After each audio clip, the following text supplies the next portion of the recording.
Hello, I'm just testing this 3D printed track switcher on my Lego compatible train set.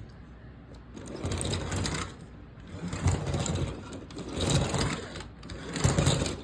going to switch it.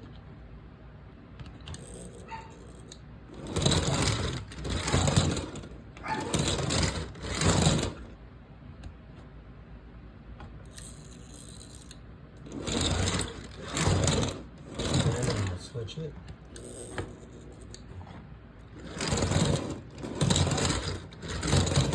Pretty smooth.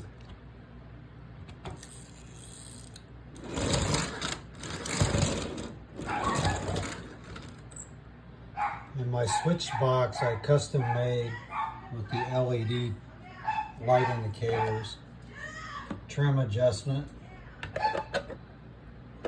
and the ability to build around it with Legos. Alrighty, thank you for watching.